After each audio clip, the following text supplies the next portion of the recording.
माध्यम से किया गया है और प्रेस के माध्यम से जन जन तक ये बातें पहुँचे, इसलिए प्रेस वार्ता करने का भी निर्णय उत्तर प्रदेश संगठन ने किया है। इसके तहत आज यहाँ आने का कार्यक्रम है। लेकिन हम गरीबों के कल्याण के लिए, महिलाओं के कल्याण के लिए, मजदूरों के कल्याण के लिए, किसानों के कल्याण के लिए हमारी सरकार पूरी तरह संकल्पबद्ध है और उसी दिशा में आगे बढ़ रही है। नारा के केवल 12 लाख आप छूट दिए हैं, लेकिन लोगों की इनकम कैसे बढ़े उसके लिए भारतीय जनता पार्टी क्या कर रही है?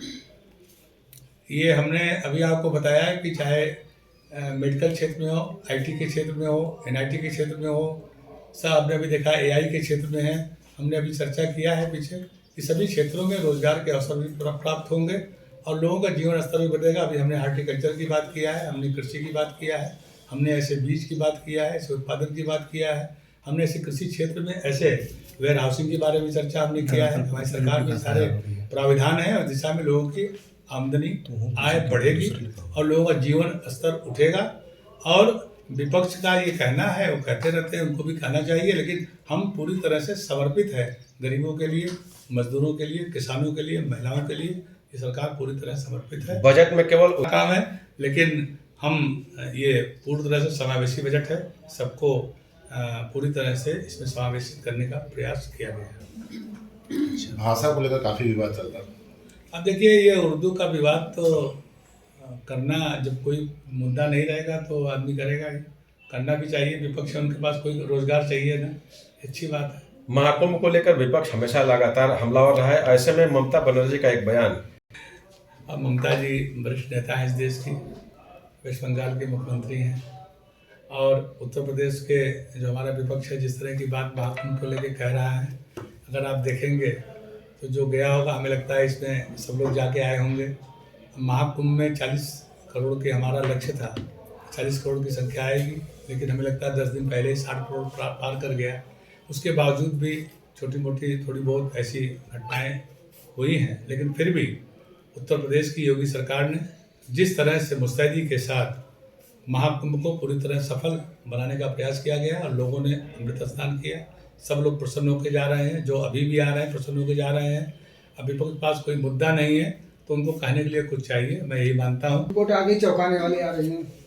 अब रिपोर्ट आने दीजिए, अभी करेंगे। पीआईएल दाखिल करके लोग बहुत से आ जाते हैं, जब कोर्ट में अगर बात जाती है उसका निर्णय आने पर इस पर भी चर्चा होगी। लेकिन हम ये जरूर कह रहे हैं कि गंगा का जल न कभी प्रदूषित होता है न हुआ है और संगम में पूरी तरह वो अमृत स्नान है और रहेगा। सर, महाकुंभ में जो भीड़ हो रही है उसको देख के विपक्ष क्यों चिंतित? क्या उसको राजनीति से जोड़ के देखा जा रहा है? आप जो समझ रहे हैं वही सही है। जनता को भी कुछ समझा दीजिए। जनता ठीक से समझ चुकी है, इसीलिए तो होता है ना कि बार बार भारतीय जनता पार्टी के नेतृत्व में सरकारें बनती चली जा रही हैं और आगे भी बनती चली जाएंगी, क्योंकि पूरी तरह इस देश की जनता, इस प्रदेश की जनता ने ये समझ लिया है कि हमारा भविष्य, हमारे बच्चों का भविष्य, हमारा कृषि का भविष्य, हमारी महिलाओं का भविष्य, पूरी तरह से हमारे उद्यमियों का भविष्य, हमारे नौजवानों का भविष्य भारतीय जनता पार्टी की सरकार में ही नीत है। केंद्र में मोदी जी की सरकार, उत्तर प्रदेश में योगी जी की सरकार के तहत ही सुरक्षित है।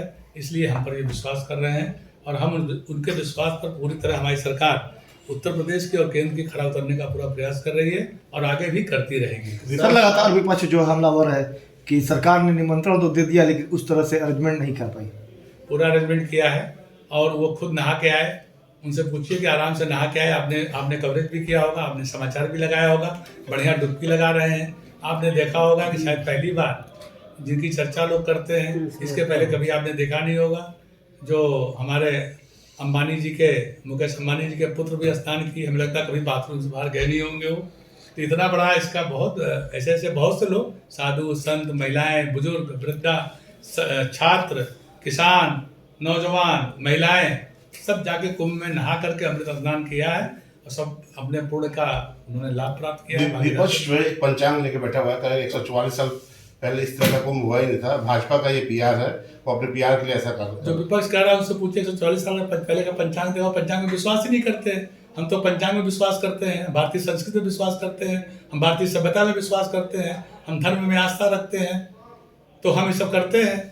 और वो नहीं करते, इसलिए वो पीछे हैं। इसलिए भारतीय जनता पार्टी सरकार केंद्र में है, प्रदेश में। सर, आपके एक पुराने मित्र हैं, पूर्व सांसद हैं कांग्रेस के, उदित राज जी, उन्होंने कहा है कि समय आ गया है मायावती का गला घोटने जैसी बात कही है राजनीति में। अब चलिए, आज तो हम लोग बजट पर चर्चा कर रहे हैं, फिर कभी मिलेंगे इस पर चर्चा करेंगे। उदित राज जी बहुत योग्य आदमी हैं, और अगर आप खाली ऐसे ही बता दें, मतलब आपने पूछा है तो मैं बोल ही देता हूँ, लेकिन इससे कोई मतलब नहीं होगा। इसको आप लाइन समझिए। उदित राज जी और केजरीवाल में कोई अंतर मत समझिएगा, दोनों IRS वाले ही हैं। उन्होंने अपना नाम पहले बदल लिया, रामराज से उदित राज हो गए, जानकारी है ना ये? जी जी। तो उदित रामराज से उदित राज हो गए। उनको लगा रामराज में शायद होता भाजपा वाले, और भाजपा ने ही उन पर, हमारे पूर्व में क्या कहा जाता है कि भैया इनके हल्दी ना ही लागत बा, ऐसा बोलते हैं ना। तो हल्दी किसने लगाई? सांसद कैसे बने? तो फिर एक और भी मुहावरा है कि बसो तोरी गोद में उपारो तोरी दाढ़ी, तो ऐसा है।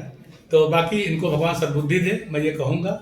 ऐसे सब लोगों को सद्बुद्धि दे, और सारे विपक्ष को सद्बुद्धि दे कि वो अब उनके पास कोई मुद्दा नहीं, कोई काम नहीं, कोई प्लान नहीं, कोई योजना नहीं। तो इसलिए उन्हें ये कहना है और कहते रहे, इससे हमको थोड़ा सीख मिलती है, हम अलर्ट होते हैं।